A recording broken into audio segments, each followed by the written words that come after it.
Welcome back. और अब वक्त आ गया है दर्शकों से जुड़ने का, उनके सवालों के जवाब देने का, उनकी पोर्टफोलियो की प्लानिंग करने का। मेरे साथ पंकज मटपाल जुड़ गए हैं जो कि एमडी हैं ऑप्टिमा मनी मैनेजर्स के, विश्वजीत पराशर जो कि म्यूचुअल फंड एक्सपर्ट है। आप दोनों का स्वागत है इस खास पेशकश में।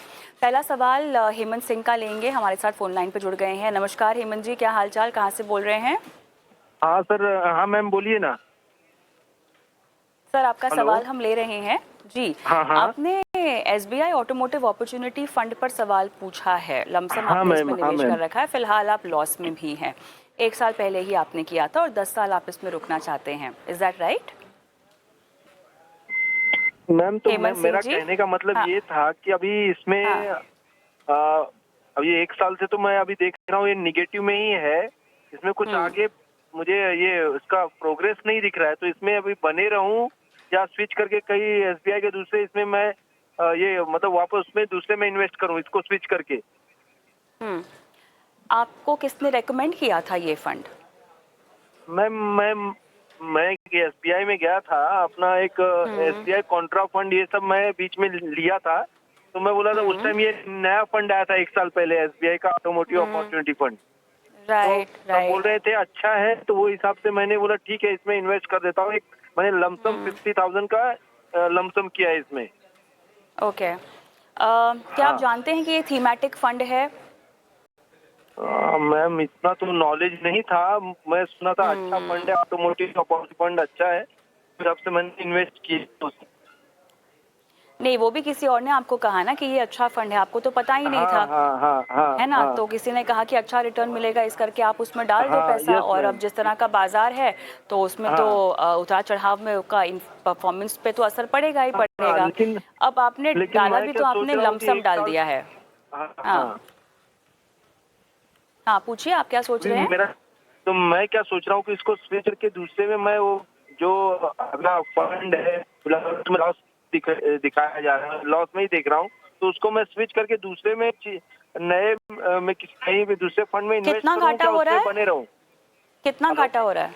कितना घाटा हो रहा मतलब है? अभी तो ज्यादा नहीं मैम, फिलहाल तो 1,500-2,000 का ही लॉस है, फिलहाल ज्यादा नहीं है। हाँ, तो वही मैं सोच रहा हूँ कि अभी चलिए 1 साल बताते हैं एक। आपको क्या करना चाहिए। बताते हैं कि ये पैसा निकाल के कहाँ डालना चाहिए। पंकज जी, आपके पास होगा मेरे ख्याल से इनका सवाल तो क्लियरली बहुत घाटे में नहीं है, लेकिन क्या निकलने की सलाह आप इनको देंगे? बिकॉज मुझे लगता नहीं है कि इनको इस फंड की समझ है, फंड के स्पेसिफिक्स की समझ है, जो बतौर निवेशक आपको हमेशा होनी चाहिए। कोई कितना भी रेकमेंड कर दे, 50,000 रुपये आपने डाले हैं लमसम, भाई साहब बहुत बहुत छोटी अमाउंट नहीं है ये तो, और उस पर भी आप अभी घाटे में हैं।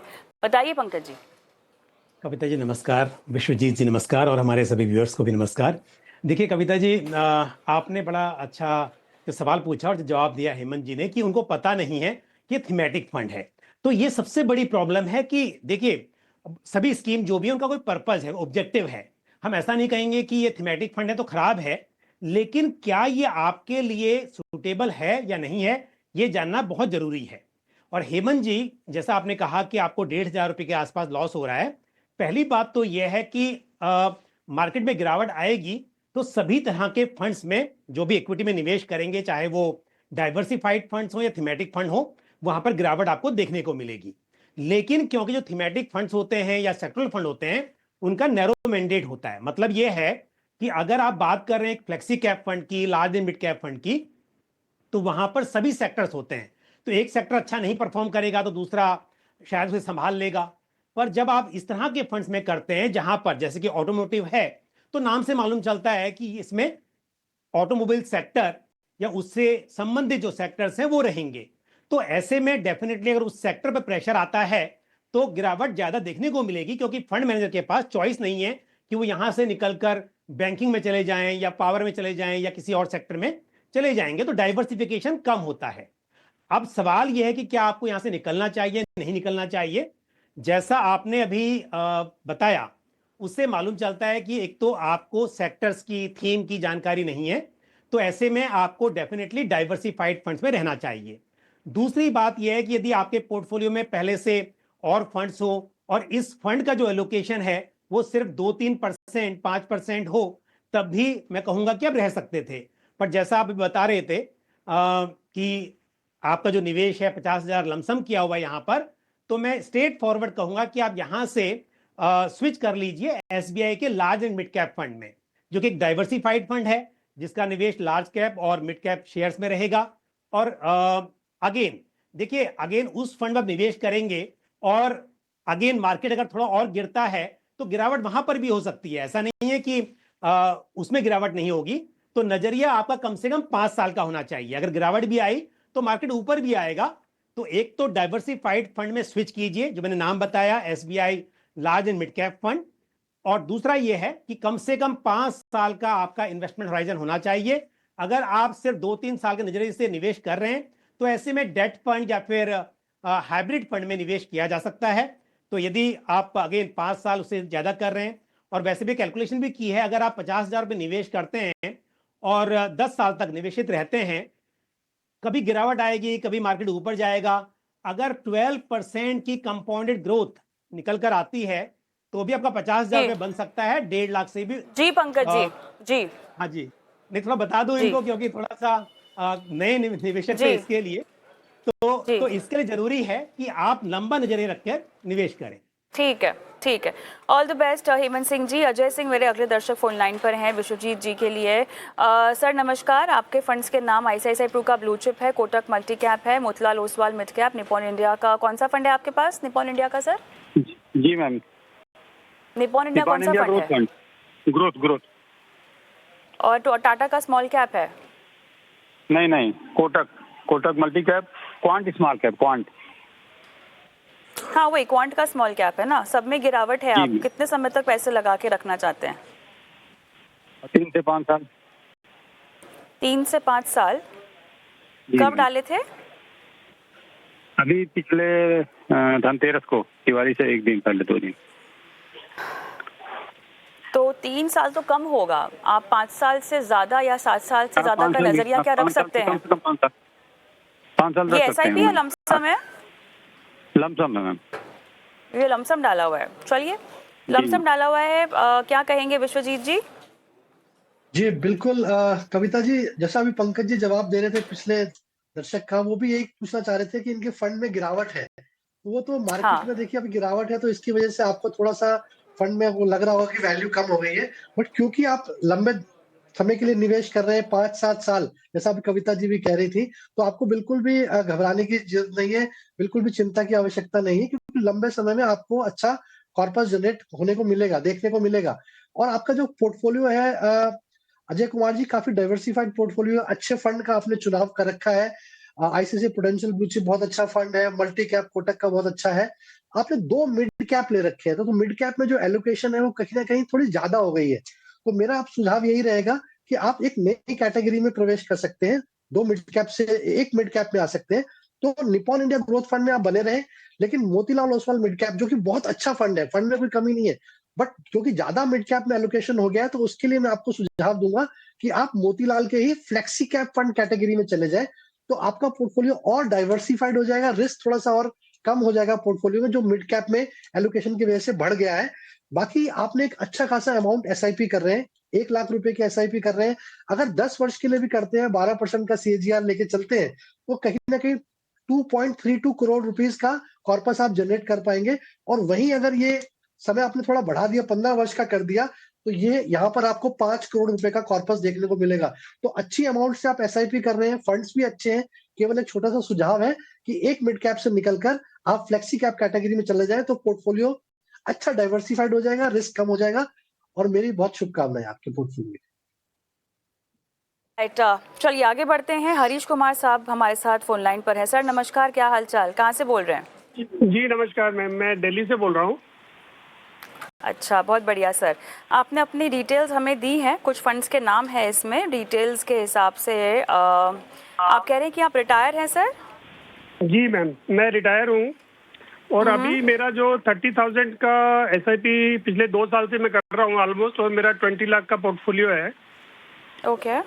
और मेरे पास इतना फंड्स है कि मैं अगले 5 साल और कंटिन्यू कर सकता हूँ, सो दैट कि मैं जब 65 का हूँ तो मेरे पास एक थोड़ा हैंडसम कॉर्पस हो जाए। ठीक है, ठीक है। और सर ये इसके बताइएगा अलावा कि हाँ, हाँ जी जी बोलिए। इसके अलावा मेरे पास एनपीएस में भी ऑलमोस्ट से 1 ईयर मेरे पास है उसमें। तो मुझे इस सर एक हिसाब से काम कोई करते फंड हैं, का पहले ज्यादा फंड्स की प्रॉब्लम रणनीति जान लेते हैं, क्योंकि जी, जी। एनपीएस की मेरे पास डिटेल्स नहीं है, तो हमारे एक्सपर्ट के पास भी वो सवाल नहीं होगा आपका। बट मुझे इतना बताइए, 65 की साल में आपने कहा है 65 तक आप इसमें निवेश कर पाएंगे क्या? 65 के हाँ, बाद अगले आपको 5 साल। इसमें से पैसे चाहिए हाँ होंगे क्या हर महीना? जी, कितना चाहिए होगा? से अराउंड 35-40,000 के आसपास। 30 से 40 हजार रुपए हर महीना आपको इस पोर्टफोलियो में से चाहिए, और 5 साल लगातार आप 6-6 हजार 3-3 हजार की जो एसआईपी कर रहे हैं वो करते रहेंगे, ये बात सही है? हाँ, 30,000 की मैं SIP करता रहूंगा अगले 5 साल तक। चलिए ठीक है पंकज जी, 5 साल में इसी राशि का निवेश करते हैं तो कितना इकट्ठा कर पाएंगे? और 30 to 40,000 5 साल के बाद 65 साल की उम्र में इनको हर महीना चाहिए होगा, बताइए। देखिए, अगर अभी 20 लाख रुपए इकट्ठा हो चुका है और प्लस 30,000 की एसआईपी है, तो अगर मैं 12% के CAGR पर कैलकुलेट करता हूं तो करीब 60 लाख इकट्ठा हो सकता है। और 60 लाख पर ये 0.5% के हिसाब से भी अगर विड्रॉ करें पर मंथ, यानी आधा %, तो 30,000 रुपया हो सकता है। तो 30,000 रुपया विड्रॉ करें और बाद में हर साल उसे बढ़ाते भी रहें, क्योंकि अगर आप उम्मीद कर रहे हैं कि आपका पोर्टफोलियो 8-10% का रिटर्न भी देगा पोस्ट रिटायरमेंट, मतलब बाद में जब आप विड्रॉ करना स्टार्ट करेंगे, तो भी मैं उम्मीद करता हूं कि आप उसे बढ़ा भी पाएंगे। तो शुरुआत में 30,000 रुपया और बाद में बढ़ाएंगे, प्लस एनपीएस भी आपके पास में है, तो ये तो कोई समस्या नहीं है, आप आराम से अपना कैश फ्लो मैनेज कर पाएंगे। लेकिन थोड़े से बदलाव मैं आपको सजेस्ट करूंगा। एक तो यह है कि आपने कहा रिटायर्ड हैं और 5 साल के बाद में आपको जरूरत है इस पैसे से रेगुलर इनकम की, तो स्मॉल कैप फंड जो आपके पास है, क्वांट स्मॉल कैप फंड, उसमें एसआईपी रोक दें। आगे की एसआईपी जो है आपके पास already UTI Nifty 50 index fund है, उसमें बढ़ा दें। तो लार्ज कैप में चले जाएं स्मॉल कैप से। साथ ही जो लमसम अमाउंट है उसे भी देखिए, अगर किस्तों में उसको भी आप स्विच कर लें अभी लार्ज कैप में, हाइब्रिड में, तो बेहतर होगा। क्योंकि जो एक रणनीति बनाई जाती है रिटायरमेंट के लिए, तो हम हमेशा ये सजेस्ट करते हैं कि आप पहले शुरुआत में इक्विटी में निवेश करके अच्छा पोर्टफोलियो बनाइए और रिटायरमेंट से कुछ साल पहले सिस्टमेटिकली उसे स्विच कीजिए हाइब्रिड में और डेट में। तो अब क्योंकि 5 साल की ही बात है, तो मुझे लगता है कि आपको पूरा पैसा इक्विटी में रखने के बजाय उसे धीरे धीरे हाइब्रिड में और डेट में स्विच करना चाहिए। और वैसे भी क्योंकि आपको बहुत ज्यादा चिंता की जरूरत नहीं है, जितना आप पैसे की उम्मीद कर रहे हैं और जितना पैसा आपके पास बन चुका है, मुझे उम्मीद है कैश फ्लो आराम से मैनेज कर पाएंगे। तो थोड़ा रिस्क को कम कर लीजिए पोर्टफोलियो में। हरीश कुमार जी की आपने काफ़ी विस्तार से प्लानिंग की है, और हरीश कुमार जैसे ही तमाम दर्शकों से हम गुजारिश ये करते हैं कि अगर आप एक रिटायर्ड इंडिविजुअल हैं या रिटायर होने वाले हैं तो थोड़ी क्लैरिटी के साथ हमको अपना सवाल भेजिएगा। जितना सवाल भेजेंगे उतनी ही आपको सलाह हम दिला पाएंगे। अगर उससे ज़्यादा कुछ पूछ लिया आपने जिसकी जानकारी हमारे पास नहीं होगी तो थोड़ा सा डिफिकल्ट हो जाता है आपको क्लियरली प्लानिंग करके देना, क्योंकि रिटायरमेंट की प्लानिंग है, काफ़ी क्रूशल मोड भी है लाइफ का। बहरहाल अरविंद जी का हम सवाल लेंगे, ये फ़ोन लाइन पर हमारे साथ है। नमस्कार सर। नमस्कार मैडम, मेरा सवाल ये था, मेरी SIP 10,000 की है, तो उसमें मतलब क्या क्या कर सकता हूँ मैं, मतलब अभी मार्केट थोड़ा। राइट। तो जो डिटेल्स आपने हमें दी हैं, एक तो आप कर्नाटका से बोल रहे हैं और 2 साल से आप लगातार शो भी देख रहे हैं, बहुत बहुत धन्यवाद उसके लिए। फंड्स की डिटेल्स मेरे पास हैं, विश्वजीत जी आपके पास होगा। 7 फंड्स का पोर्टफोलियो है, 15 साल तक इनको होल्ड भी कर सकते हैं। बताइएगा कैसे आप इनकी सहायता करेंगे। बिल्कुल, अरविंद जी ने, कविता जी बहुत अच्छा पोर्टफोलियो बनाया हुआ है, क्योंकि शायद लगातार ये प्रोग्राम देखते रहते हैं। जो 7 फंड का चुनाव किया हुआ है, सारे ही टॉप क्वालिटी फंड्स हैं। तो मैं, ऐसा बहुत कम होता है कि मैं कोई सुझाव ना दूं, तो बिल्कुल कोई चेंज करने की आवश्यकता नहीं है। अरविंद जी, आप सेम पोर्टफोलियो में इन्वेस्टेड रहें, सारे ही फंड अच्छे हैं, निवेशित रहें। हाँ, जहां तक का गणित का सवाल है, आप अभी 10,000 रुपए की एसआईपी कर रहे हैं, तो 10,000 रुपए की एसआईपी अगर 12% का CAGR भी हम लेके चलते हैं, तो 15 वर्ष में करीब करीब 50 लाख रुपए बनते हैं। तो थोड़ा सा कॉर्पस कम बन रहा है, तो मेरे हिसाब से आपको अपनी एसआईपी इंक्रीज करनी चाहिए। फंड बिल्कुल इंक्रीज नहीं कर रहे, कोई भी फंड में बदलाव की भी आवश्यकता नहीं है। बस एसआईपी इंक्रीज करें जितनी आप कर सकते हैं। और अगर आप 1 करोड़ का लक्ष्य अचीव करना चाहते हैं, तो कहीं ना कहीं 12.5% हर साल आपको अपनी एसआईपी इंक्रीज करनी पड़ेगी, तब जाके आप अपने लक्ष्य तक पहुंच पाएंगे। बिल्कुल अच्छा पोर्टफोलियो है, निवेशित रहें, केवल एसआईपी इंक्रीज कर सके, जितना कर सकते हैं उतना अच्छा रहेगा। ये तो आपसे यही कहा जा रहा है कि अपनी निवेश राशि को बढ़ाने की जरूरत है। आगे बढ़ते हैं और सुशील साहब फोन लाइन पर हैं। सर नमस्कार, क्या हालचाल? मैम नमस्कार मैम, बढ़िया बढ़िया मैम। जी जी चलिए सर, इंदौर से बोल रहे हैं आप, बताइएगा। मैम यही था कि हमारा जो लक्ष्य है तो 15 ईयर में 2 शेयर का है, और हमारे पास जो है SBI large and mid cap का 8,000 की SIP है, और SBI हाँ। कॉन्ट्रा का 5,000 रुपए की है, और पराग पारी फ्लेक्सी कैप का 3,000 रुपए का है, और निपॉन इंडिया मल्टी कैप का 3,000 रुपए का है, और बंधन स्मॉल कैप का 3,000 रुपए का मैम। जी ठीक है, ठीक है। चलिए, SIP की डिटेल्स तो आपने दे दी है, लेकिन आपने एक लमसम भी करना है। जी बिल्कुल श्योर मैम। जी जी ओके।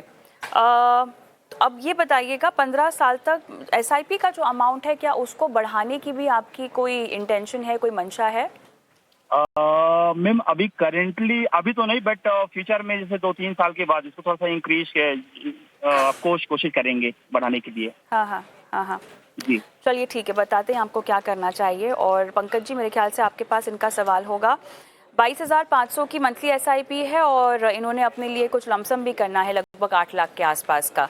बताइए, फंड्स का सिलेक्शन तो ठीक ही दिख रहा है, कोई चेंजेस रेकमेंड करेंगे आप? बिल्कुल सही कहा कविता जी आपने, फंड्स बिल्कुल सही हैं। 15 साल के नजरिए से SIP के लिए बिल्कुल सही फंड्स हैं, आप जारी रखिए। और 3,40,000 रुपया इकट्ठा कर चुके हैं आपने बताया, और 8 लाख रुपया फ्रेश आप इन्वेस्टमेंट करना चाहते हैं। साथ ही 22,500 की SIP है, 12% के CAGR पर करीब 1,69,00,000 रुपए इकट्ठा हो सकते हैं 15 साल में। आपका लक्ष्य है 2 करोड़ का, 5% से आपको स्टेप अप करना होगा। अगर आपको 15 ईयर्स में 2 करोड़ जुटाने हैं, आपने कहा अभी नहीं कर सकते, तो बाद में फिर 5% नहीं, आप 7, 8, 10% से बढ़ाइए, ताकि आप अपना टारगेट जो है अचीव कर सकें। दूसरी बात यह है, हालांकि नजरिया लंबा है, फिर भी 8 लाख जो लमसम करना है, उसके लिए मैं आपको इस तरह के फंड्स में जाने की बजाय कुछ हाइब्रिड फंड का सजेशन दूंगा, क्योंकि थोड़ा सा उतार चढ़ाव का माहौल बना हुआ है मार्केट में। और ऐसे में फिलहाल के लिए जो 8 लाख आप निवेश कर रहे हैं, उसको एक साथ एक दिन में ना करके स्टैगर्ड मैनर में करें। और फंड्स के लिए ICICI Prudential balance advantage fund, HDFC Nifty 50 index fund, और साथ ही White Oak Capital multi asset allocation fund, तो इन फंड्स में निवेश कीजिए। एक लार्ज कैप इंडेक्स है और 2 हाइब्रिड फंड्स हैं। बाद में जब समय सही आए होगा, वैल्यूएशन ठीक होंगी मार्केट की, तब फिर से आप रीबैलेंस कर सकते हैं, पर इस वक्त पर मेरे हिसाब से ये फंड सही रहेंगे। All the best to you. Alright, Sushil साहब, आपको ये सलाह और इसी के साथ सवाल जवाब का आज का हमारा ये सिलसिला हम यहीं समाप्त करते हैं। विश्वजीत जी आपका और पंकज जी आपका बहुत बहुत धन्यवाद, समय निकाला, दर्शकों का मार्गदर्शन किया। फिलहाल एक छोटा सा ब्रेक लेते हैं, और ब्रेक के उस पार बताएंगे कि नए वित्त वर्ष का पहला दिन और ऐसे में क्यों ज़रूरी है तमाम टैक्स और इन्वेस्टमेंट प्लानिंग के गुर सीख लेना, और बिल्कुल भी इस नए वित्त वर्ष में कहीं भी कोताही नहीं बरतनी है। पहले दिन से ही जो है आप सतर्क हो जाइए और अपने लिए प्लान रेडी रखिए। टैक्स प्लानिंग और इन्वेस्टमेंट प्लान की बात कर रही हूँ, कैसे होगा ये सब कुछ ब्रेक के बाद बताएंगे।